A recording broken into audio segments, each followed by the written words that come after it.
जय हिंद दोस्तों, स्वागत है आपका हमारे यूट्यूब चैनल बीएनसी क्लासेस में। हम लोग आज बात करेंगे इकोनॉमिक्स का। एक नया चैप्टर है एग्रीकल्चर एंड फूड मैनेजमेंट, ठीक है, जो आपका कृषि है और आपके जो फूड मैनेजमेंट है। इस चैप्टर में हम लोग इसी के बारे में बात करेंगे। आपका जो फूड सिक्योरिटी एक्ट है, ठीक है, इसके बारे में बात करेंगे। और भी आपके जो क्रॉप्स पैटर्न है, खरीफ, रबी और जो आपके जायद फसलें हैं, कैश क्रॉप्स, इन सब के बारे में बात करेंगे, ठीक है।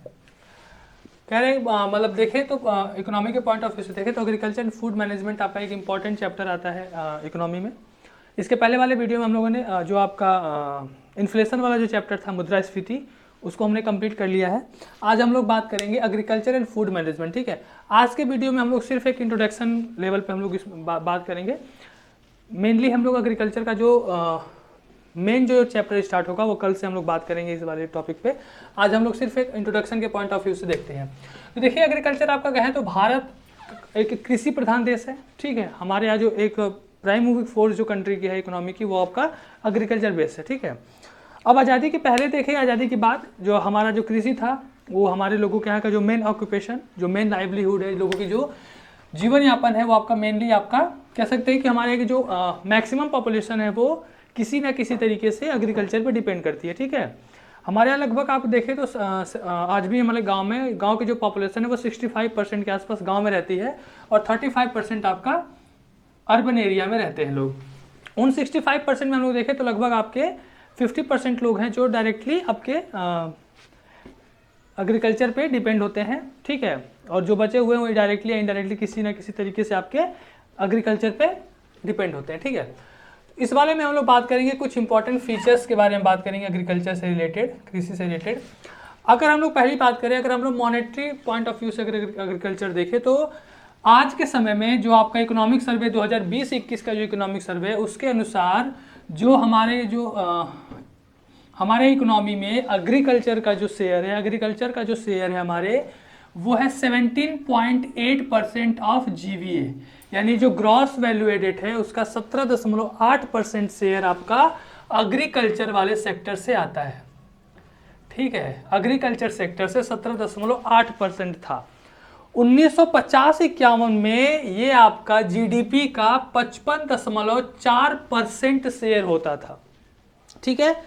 55.4% हमारे जीडीपी का शेयर एग्रीकल्चर से आता था। आज ये 17.8% इसका शेयर है जीवीए क्रॉस वैल्यू एडेड के अनुसार और पर देखा गया है इकोनॉमिक सर्वे 2020-21 के द्वारा के अनुसार, ठीक है। उसके बाद हम लोग देखें तो भारत में लगभग आपके 54.5% यानी 54.5 लोग जो लाइवलीहुड है, उनका जो जीवन यापन है वो एग्रीकल्चर पर है, यानी कि कृषि पर है, ठीक है। अब सीधा समझने का मतलब कह सकते हैं कि 54.5% जो लोग हैं, लगभग देश की आधी जनसंख्या है, वो मात्र आपका 18% के जो हमारी इकोनॉमी की जो जीडीपी है, 55% लोग 18% पे डिपेंड कर रहे हैं। यानी हमारी इकोनॉमी का जो 18% का जो शेयर है वो 55% लगभग 55% लोग हैं, वो 18% के शेयर पर जी रहे हैं। डायरेक्टली कहने का मतलब ये है कि जो एग्रीकल्चर पे जो लोग हैं, यानी कि जो कृषि जिनका जीवन यापन है, वो बहुत ही मतलब कह सकते हैं कि उनकी लाइफ बहुत मतलब कह सकते हैं पुअर स्थिति, यानी कि खराब जो स्थिति जो है वो बहुत ही खराब है। भारत से भी ज़्यादा अगर हम लोग देखें तो 93% जो लोग हैं वो इंगेज है नेपाल में एग्रीकल्चर पे, और 81% आपका तंजानिया में 81% लोग एग्रीकल्चर पर डिपेंड करते हैं। अब जो आपके जो डेवलप्ड कंट्रीज़ हैं like US, France, Germany, UK, यहाँ पे सिर्फ जीडीपी का 2% हिस्सा है एग्रीकल्चर का, और 2% लोग ही उस एग्रीकल्चर पे डिपेंड करते हैं। मतलब जितना जीडीपी का उनका हिस्सा है उतना ही लोग हैं।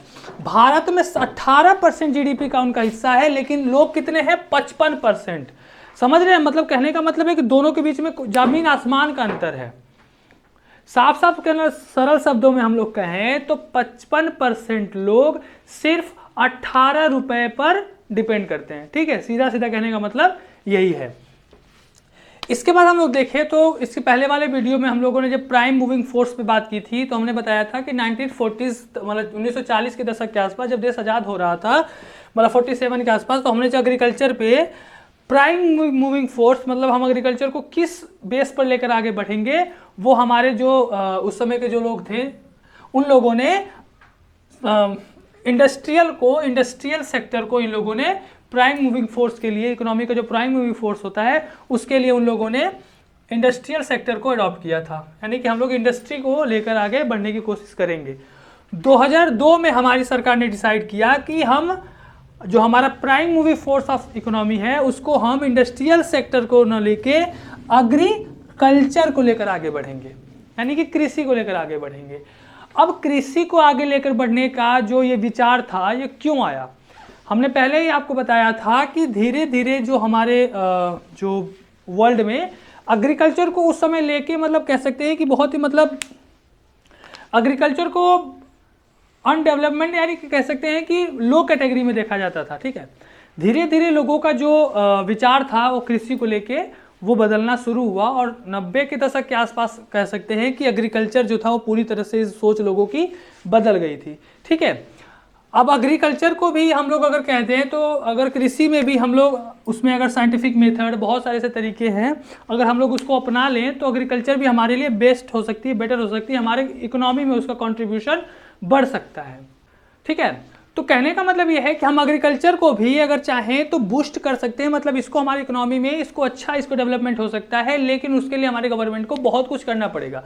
जैसे इसके पहले जब आपने पढ़ा होगा कि ग्रीन रेवोल्यूशन जब आया था 70 के दशक में 60 के दशक के आसपास, तो उसने हमारे जो कह सकते हैं कि बहुत सारे एरियाज़ में बहुत ज़्यादा मतलब कह सकते हैं कि इन्फ्लुएंस हुआ। जैसे आपके फूड ग्रेन्स जो होते हैं, जैसे आपका गेहूं हो गया, चावल हो गया, इन सब में बहुत ज़्यादा बूस्ट हुआ था और पंजाब और आपके कह सकते हैं कि जो वेस्टर्न यूपी है, इन सब एरिया को बहुत ज़्यादा उससे फ़ायदा हुआ था। उसी तरीके से अब समय के अनुसार हम लोग देखें तो आज भी हमारा जो एग्रीकल्चर है वो बहुत पिछड़े हुए हैं, मतलब कह सकते हैं कि बहुत ही बैकवर्ड इस लेवल पर है। जब हम उसको आगे लेवल पर ले जाएंगे, मतलब हम कह सकते हैं कि आज के सर्कमस्टांसेस के अकॉर्डिंग अगर उसे हम लोग देखें, फॉर एग्जांपल जैसे हम लोग साइंटिफिक मेथड अपनाएं, ठीक है, जो क्रॉप्स पैटर्न है उनको देखें, जो हमारे वेदर्स होते हैं, जो मौसम होते हैं, मौसम के सटीक जानकारी हो। ठीक है, इसके अलावा हमारे यहाँ जो मैक्सिमम जो हमारे यहाँ जो आपके एग्रीकल्चर होता है, मैक्सिमम हमारे जो फार्मिंग होती है वो पूरा का पूरा आपका सीजन पे डिपेंड करता है। ठीक है, यानी कि मानसून पे डिपेंड करता है। अगर हम इरिगेशन का अगर अच्छा व्यवस्था कर दें, अच्छी व्यवस्था कर दें, तो हमारा भी एग्रीकल्चर कह सकते हैं कि इकोनॉमी में उसका जो कॉन्ट्रीब्यूशन है वो बढ़ सकता है। ठीक है, तो इन्हीं सब चीज़ों को लेकर हम लोग आगे वाले वीडियो में जो भी आपके क्रॉप पैटर्न्स हैं, इसके अलावा जो आपके फूड मैनेजमेंट एक्ट है, फूड सिक्योरिटी एक्ट है, ठीक है, इसके अलावा अगर वो आपका हो गया ग्रीन रेवोल्यूशन हो गया, जितने भी रेवोल्यूशंस हुए हैं एग्रीकल्चर को लेके, इस पे हम लोग कल से बात करेंगे। ठीक है, थैंक यू, जय हिंद।